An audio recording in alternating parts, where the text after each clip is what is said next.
আল্লামাহুল বায়ান। আসসালামু আলাইকুম ওয়া রাহমাতুল্লাহি ওয়া বারাকাতুহু। প্রথমেই একটা ভুল ভেঙে দিই।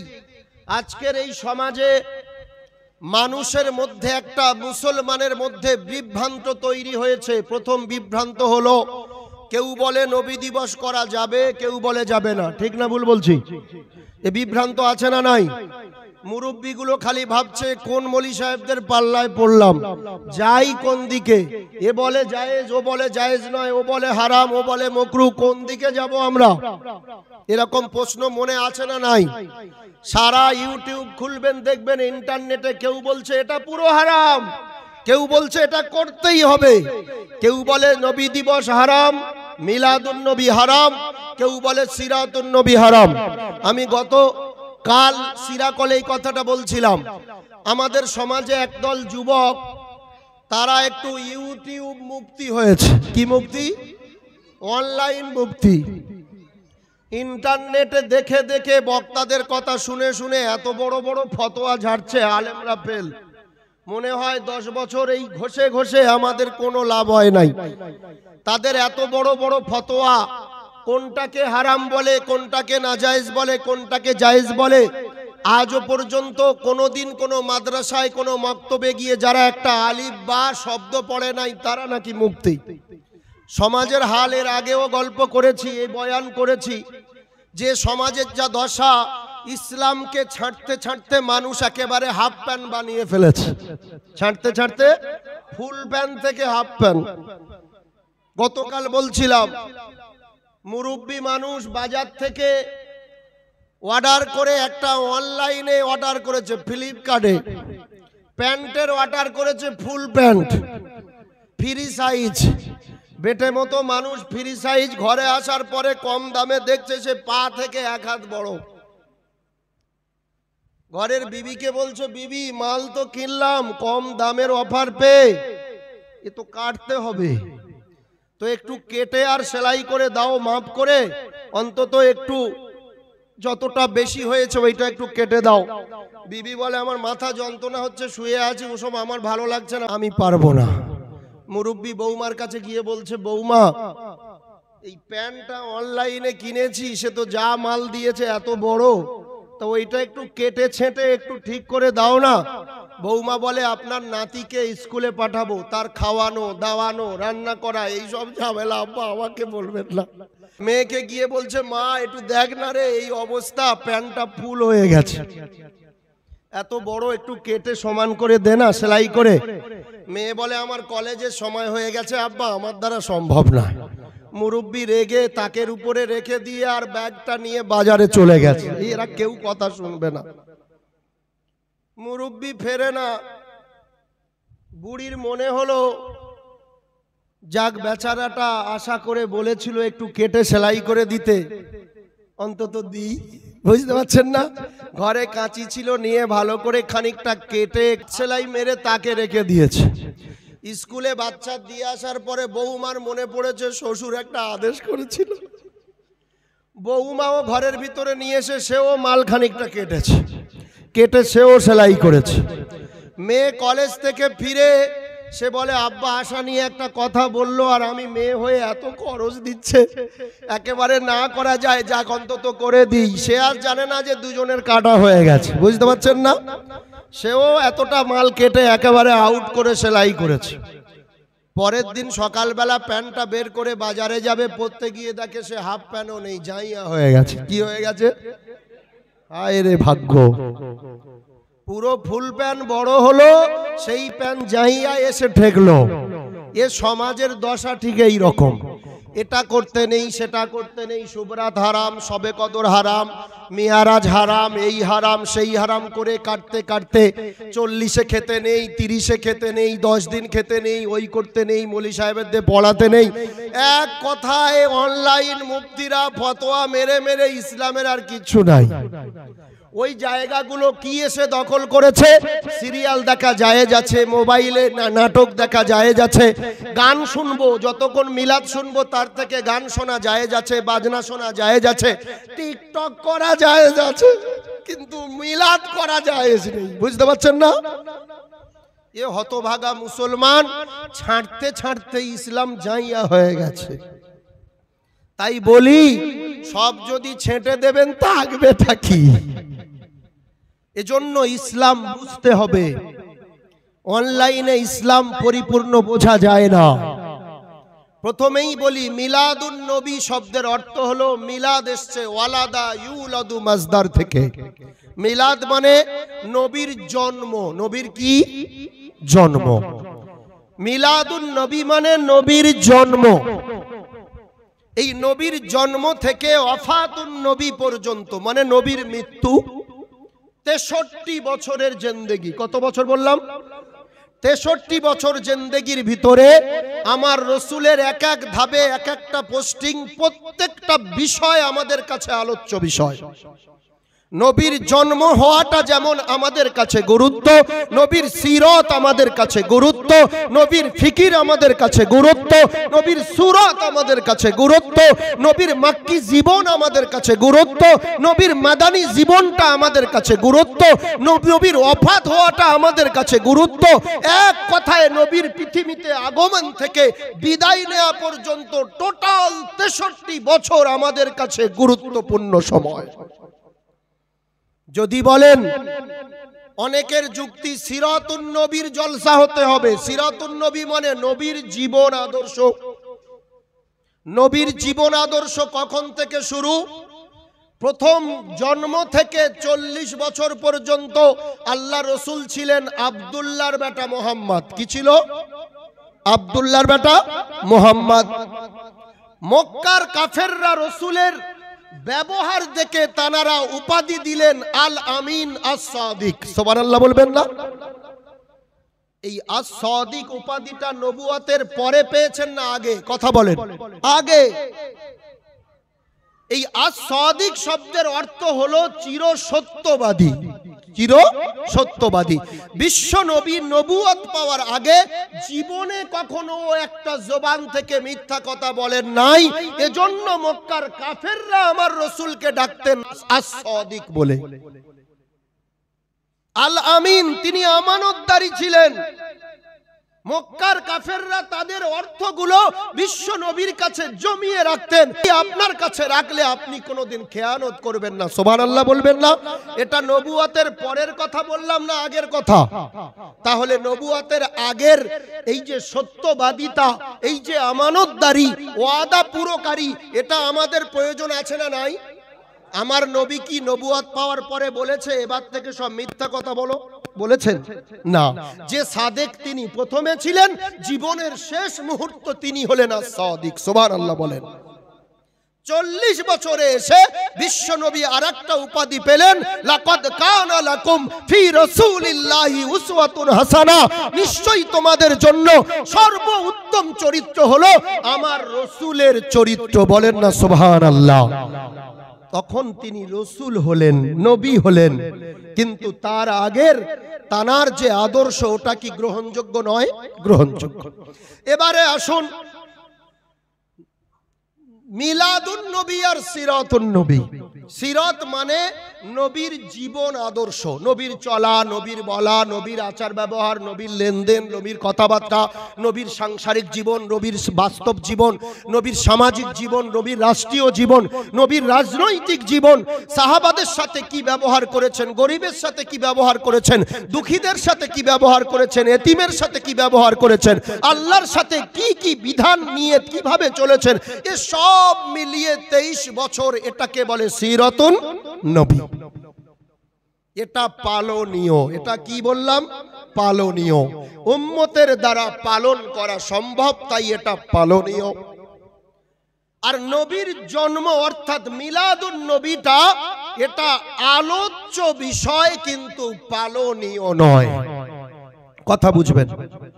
আলোচ্য বিষয় বলতে এমন একজন মহামানব যার পৃথিবীতে আগমন করার আগে থেকে আমার আল্লাহ আদম নবী থেকে এই পর্যন্ত প্রত্যেকটা নবীকে জানিয়েছে আমি দোজাহানের বাদশাকে পাঠাবো, তিনি হবেন জগৎ গুরু, তিনি হবেন বিশ্বগুরু, তিনি হবেন দোজাহানের বাদশা, তিনি সর্বশ্রেষ্ঠ মহাপুরুষ, তার নাম হবে মোহাম্মদ। বলেন না সাল্লাল্লাহু আলাইহি ওয়াসাল্লাম। সেই নবী জন্ম হলেন অনেক অলৌকিক বিষয়, যেটা পালন করা আমাদের মতো হতভাগা উম্মতের দ্বারা সম্ভব নয়। ও জাহানের বাদশা, যার হাতে এই উম্মতের দুনিয়ার শান্তি, যার হাতে এই উম্মতের আখিরাতের শান্তি, মনে কি আমাদের জাগে না সেই নবী মা আমিনার ঘরে কিভাবে এলো? একটু অন্তত জানবো। কথা বলেন না, এটা নাজায়েজ কে বলেছে? এবারে আমি আপনাকে বলি, মিলাদুন নবী মানে নবীর জন্ম বৃত্তান্ত। এটা কি বললাম? আলোচনা করা যায়, পালন করা যায় না। কারণ আমার নবী সম্বন্ধে তার জন্মদাত্রী মা যে বর্ণনা দিয়েছেন, এ বর্ণনা শুধু স্মৃতিমধুর, শুনলে মনটা ঠান্ডা হয়ে যায়, কিন্তু এই বর্ণনা আমার আপনার মতো হতভাগা কারুর ভাগ্যে হবে না।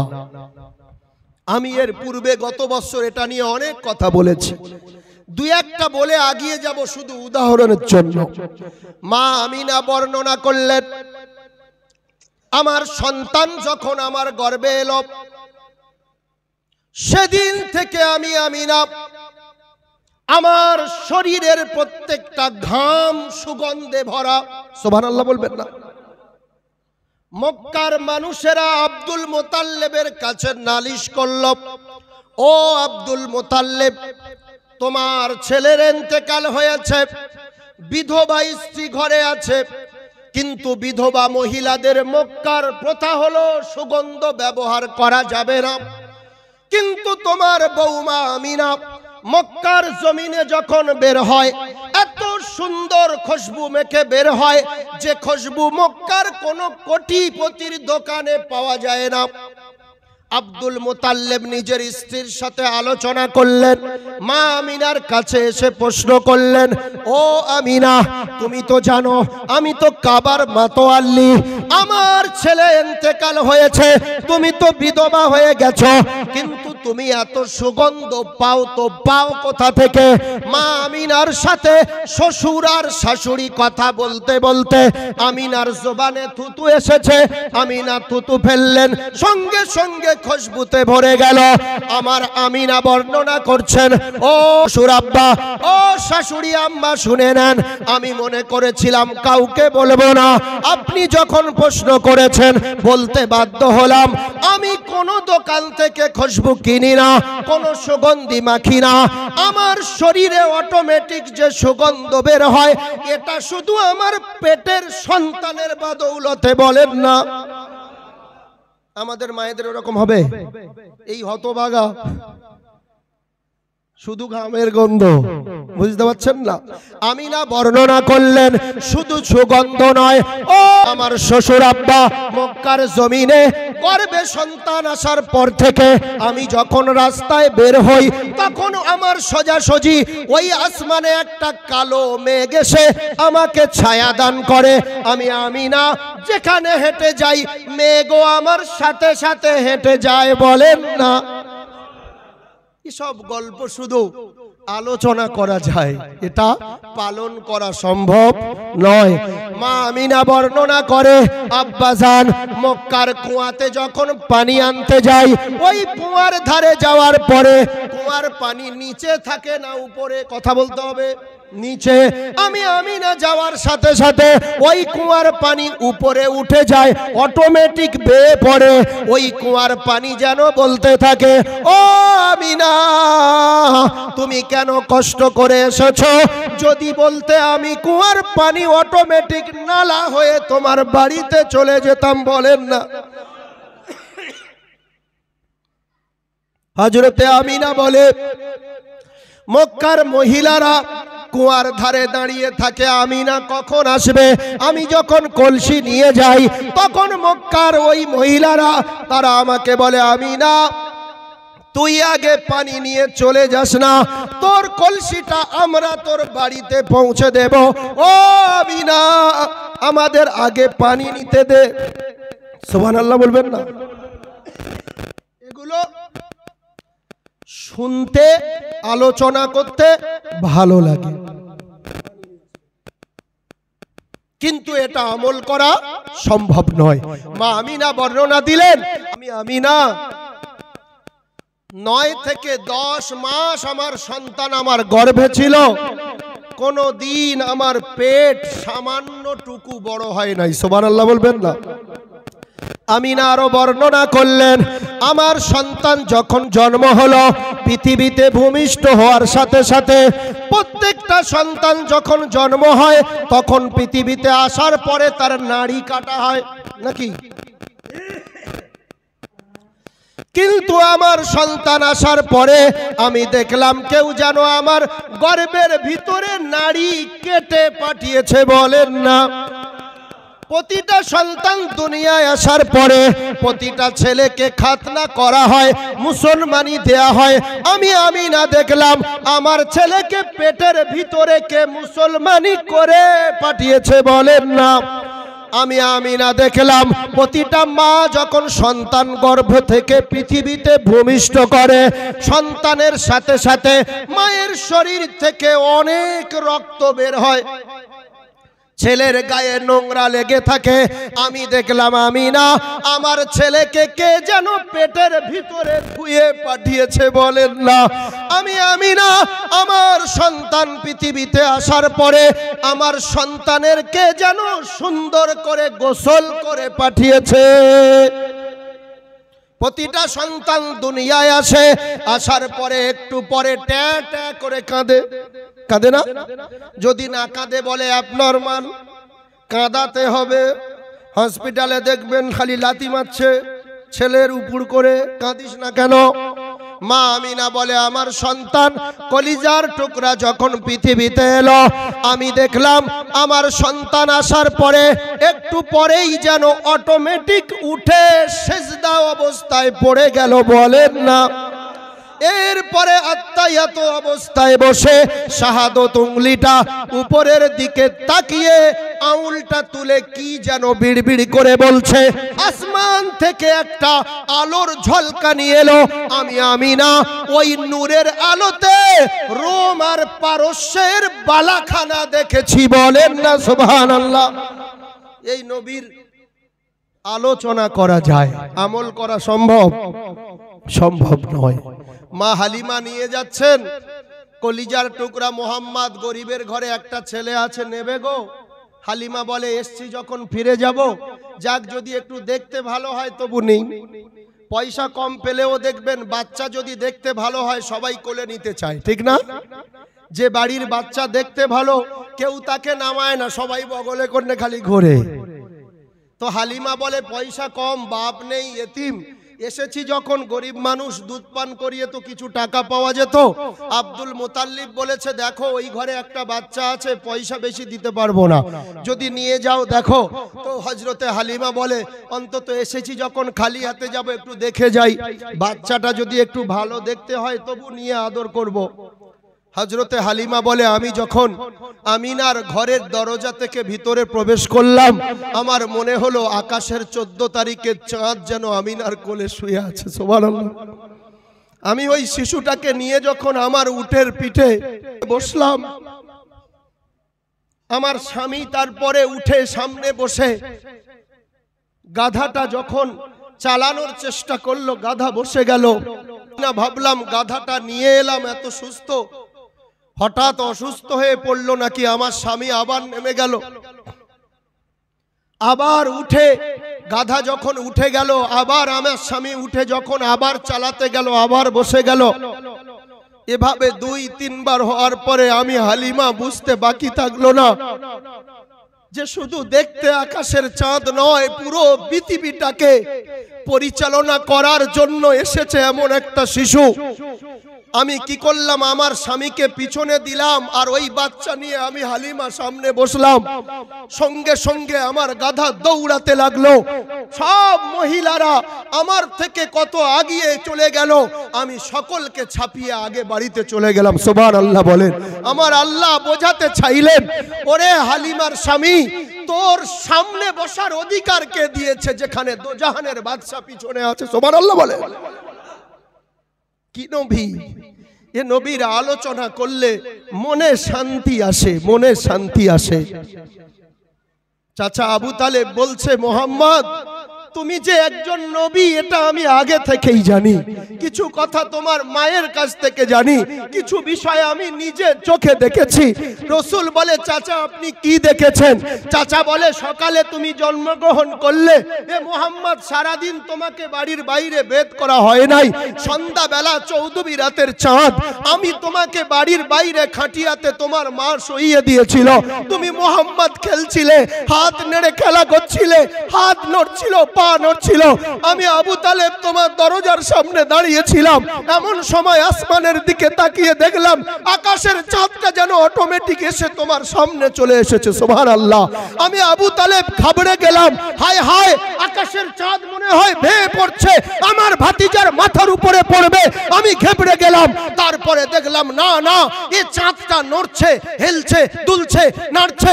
তোমার দিকে তাকিয়ে দেখলাম ভাতিজা তুমি যেমন হাত নাড়াচ্ছ, পা নাড়াচ্ছ, আকাশের চন্দ্রটা ওভাবে হাত পা নেড়িয়ে তোমার সাথে খেলা করছে। বিশ্ব নবী বলেছিলেন, চাচা তুমি যা দেখেছো ঠিক দেখেছো। আমি যখন কাঁদতাম, আমি দোজাহানের বাদশার কান্না আমার রব সহ্য করতে পারতো না, এজন্য আকাশের চাঁদকে খেলনা স্বরূপ পাঠিয়ে দিত। আমি যেমনটা খুশি হতাম তেমনটা আকাশের চাঁদ আমার সাথে খেলা করতো। বলেন না সুবহানাল্লাহ। এই নবীর আলোচনা করা যায়, এটা কি আমল করার বিষয়? কিন্তু একটা কথা বলি, আজকের আমরা যেটা নবী দিবস পালন নামে করছি, এটা একটা মেহফিল করছি। কি করছি? সারা বছর আমরা নবীর আলোচনা করি কি করি না? কথা বলেন। কিন্তু যখন রবিউল আউয়াল মাস আসে তখন এই আলোচনার জজবা আমাদের আরো বেড়ে যায় কি যায় না? এটা নাজায়েজ কে বলল? যদি বলেন সিরাতুন নবী পালন করা সম্ভব, সেটাই আলোচনা হবে। মিলাদুন নবী আলোচ্য বিষয়। আমি বলতে চাই, এখানে যারা বসে আছেন, এটা কি সিরাতুন নবী পালন করার জায়গা নাকি এটা আলোচনা করার মাহফিল? কথা বলতে হবে। আলোচনা। তাহলে সিরাতুন নবী আপনি যে বলছেন যে সিরাতুন নবী হতে হবে, যেহেতু সেটা পালন করা যায়, এটা তো পালনের মাহফিল না, এটা তো আলোচনার মাহফিল। বুঝতে পারছেন না? আল্লাহর রাসূল বাথরুমে গেছেন কোন পা দিয়ে? কথা বলেন না। বাম পা দিয়ে। মসজিদে উঠতেন কোন পা দিয়ে? ডান পা দিয়ে। এখন এই আলোচনায় এটা জ্ঞান হওয়ার জন্য আলোচনা। এখানে কি আপনি কি বাথরুমে যাচ্ছেন? এটা কি আমল করার জায়গা? এখন যেটা চলছে এটা শিক্ষার জায়গা। তাহলে সিরাতুন নবী আমলের বিষয়, এটা তো আমল করার জায়গা নয়। আপনি আমলটা করছেন কই? 2 ঘন্টা তো শুনছেন। আপনি সিরাতুন নবীও যেমন শুনবেন, তার সাথে নবীর বিলাদাত, নবীর পৃথিবীতে আগমন, এটা কেন শুনতে পারবেন না? কথা বুঝতে পারছেন না? হ্যাঁ, জশ্নে জুলুস ঈদে মিলাদুন নবীর নামে যারা রাস্তায় মিছিল করছে, হো হো করছে, পট্টি বেঁধে ঘুরছে, আনন্দ করছে, এটা আমার রাসূল বলে নাই। খোদার কসম, আমার রাসূল নিজে বর্ণনা করেছেন যে আমি নবী আমার জন্মদিন পালন করি। সুবহানাল্লাহ বলবেন না? তবে জন্মদিন পালন আমরা করব কার বিধান অনুযায়ী? আমার রাসূলের বিধান অনুযায়ী। বিশ্ব নবীর কাছে প্রশ্ন করা হলো, ইয়া রাসূলুল্লাহ আপনি সোমবার দিনে কেন রোজা রাখেন? বিশ্ব নবী বলেছিলেন, ও সাহাবা তোমরা শুনে রাখো, সোমবার দিনে এজন্য আমি রোজা রাখি, ওই দিনটা আমি পৃথিবীর জমিনে এসেছিলাম, আমার জন্মদিন ওই দিন, এজন্য আমি ওই দিনটা শুকরিয়া স্বরূপ রোজা রাখি। নাম্বার 2, আর একটা কারণ, ওই দিন আমার কাছে আমার আল্লাহ কোরআন অবতীর্ণ করেছিলেন। এই দুটো কারণে আমি নবী প্রতি সোমবার রোজা আদায় করে জন্মদিন পালন করি। বলেন না সুবহানাল্লাহ। যারা বলে জন্মদিন পালন করা যাবে না, তারা এই হাদিস আসলে জানে না। তবে আমি কি বললাম, পালন করব কার পদ্ধতি অনুযায়ী? নবীর পদ্ধতি। 23টা বছরে তিনি আমাদের যে আদর্শ দিয়েছেন সেটাই হবে আমাদের আদর্শ। কারণ রব বলেছে, মা আতাকুমুর রাসূল ফাকুজুহু ওয়া মা নাহাকুম আনহু ফান্তাহু। ও পৃথিবীর মানুষ, তোমার নবী তোমাকে যা দিয়েছে সেটাকে গ্রহণ করে নাও, কোনো প্রশ্ন করা যাবে না। ওয়া মা নাহাকুম আনহু ফান্তাহু, নবী যেটাকে নিষেধ করেছে কোনো প্রশ্ন ছাড়া সেটার থেকে সরে আসতে হবে। নবীর আদেশ মেনে চলা তোমাদের জন্য মুস্তাহাব আর নফল নয়, বরং আমি আল্লাহ বলে দিলাম সেটা ফরজ শুধু নয়, ফরজে আইন। নবীর কথা মেনে চলা ফরজে আইন। ফরজে আইন কাকে বলে জানেন? জুমার নামাজ ফরজে। আপনার হয়ে আপনার শালা এসে পড়ে গেলে হবে না, ছেলে এসে পড়ে গেলে হবে না। আমার বাপ শুয়ে আছে, আমি 2 রাকাত মেরে দিয়ে এসে বাপের হক আদায় করে দিলাম। এটাকে ফরজে আইন বলে না, এটাকে ফরজে কিফায়া বলে। কি বলে? ফরজে কিফায়া। জানা যায় বাপ বেটা ভাইপো ভাতিজা সবাইয়ের মধ্যে 10 জন আছি, হয়তো 2 জন গেল, হক আদায় হয়ে গেল। আর ফরজে আইন বলা হয় যার বিধান তাকে যে কোনো ভাবে আদায় করতেই হবে। নবীর আদর্শ মেনে চলা আমার রব বলেছে ফরজে আইন। এজন্য আমার রসুলের শেষ কথা, এই পৃথিবীতে আমার উম্মত চলবে কোরআন এবং আমি নবী আমার আদর্শে ফলো করে। তার যত বড় নেতা থাক, পীর থাক, ওলি থাক, গৌস থাক, যেই থাক, আমেরিকা হোক, লন্ডন হোক, পশ্চিমা দেশের যেই তার নেতা হোক, শুধুমাত্র মুসলমান চলবে একজনের আদর্শে, তিনি হলেন মুহাম্মাদুর রাসূলুল্লাহ। সেই আদর্শে জন্মদিনের যা পদ্ধতি আছে সেই পদ্ধতি বাদ দিয়ে জশ্নে জুলুস, ঈদে মিলাদুন নবীর নামে হো হো করা আর 18 হাঁড়ি আর 22 হাঁড়ি খিচুড়ি করে নাম কিনতে আপনাকে বলা হয় নাই। আসুন, যদি জন্মদিন পালন করতে হয় সেই জন্মদিনটা নবী অনুযায়ী করব। আর আজকের যে মেহফিলের কথা বলবেন, সকলের ধারণা দূর হয়ে যাবে এটা পালনের জায়গা নয়, এটা মেহফিল মানে জানার জায়গা। বুঝতে পারছেন না? সারাটা বছর যেমন নবীর বিবরণ জানা আমাদের জন্য জরুরি, নবী দিবসের মাসে যত মিলাদ, যত জলসা করবেন, আমি মনে করি এই জলসা যত বাড়বে নবীর সম্বন্ধে ধারণা আর জ্ঞান তত বেশি পয়দা হবে। আর জ্ঞান অর্জন করা যা কিছু পৃথিবীর শেষ পর্যন্ত মানুষ জ্ঞান অর্জন করে শেষ করতে পারবে না। যত শুনবেন তত জ্ঞান বাড়বে। এজন্য জ্ঞানের মেহফিল করা জায়েজ শুধু নয়, এটা আমাদের জন্য জরুরি জরুরি জরুরি। কি জানেন আপনি শরীয়তের? কিছুই তো শিখলেন না। যে মানুষটা এখনো সূরা ফাতিহা শুদ্ধ করে পড়তে পারে না, যে মানুষটা নবীর একটা হাদিস মুখস্থ করতে পারে নাই, সে মানুষের জন্য এরকম মেহফিলের প্রয়োজন আছে না নাই? আছে। মেহফিল করা জায়েজ আছে। এজন্য আমরা যেটা করছি এটা আমরা আমার নবীর ভালোবাসায় করছি। যে যতটুকু অর্থ দিয়ে, শ্রম দিয়ে সহযোগিতা করেছেন, আমি মনে করি কিয়ামতের দিনে আমার নবী এই সহযোগিতার জন্য হয়তো উম্মত হিসেবে ওই লাইনে আমাদের দাঁড় করাবেন ইনশাআল্লাহ।